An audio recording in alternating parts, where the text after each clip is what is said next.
جب عقل آنے لگتی ہے، شادی ہو چکی ہوتی ہے، جب محبت کی عمر آتی ہے، تب بچے پالنے پڑ جاتے ہیں، جب آرام کا وقت آتا ہے بیماریاں گھیر لیتی ہیں، اور جب زندگی سمجھ آنے لگتی ہے تو موت آ جاتی ہے۔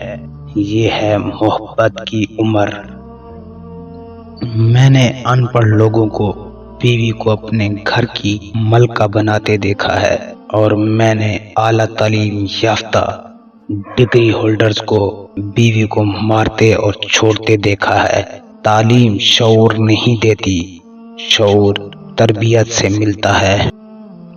کسی سے آپ 2 سال سے ریلیشن شپ میں ہو، یا 6 سال سے، یا پھر 10 سال سے، نکاح تو آپ کا وہیں ہوگا جہاں اللہ کا حکم ہوگا، جہاں لکھ دیا گیا ہے۔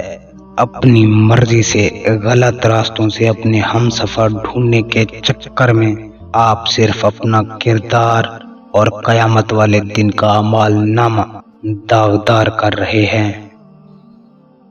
رزق میں عیب نہ نکالو، پسند نہیں تو مت کھاؤ۔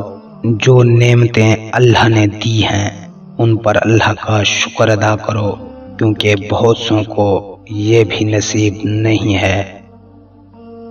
اپنے نقصان پر ہرگز غم زدہ نہ ہوا کرو، کیونکہ اللہ آپ سے اس وقت تک کچھ واپس نہیں لیتا جب تک اس سے بہتر آپ کو عطا نہ کرے۔ لوگ کہتے ہیں پیسہ رکھو، برے وقت میں کام آئے گا۔ میں کہتا ہوں اللہ پر یقین رکھو، برا وقت ہی نہیں آئے گا، انشاءاللہ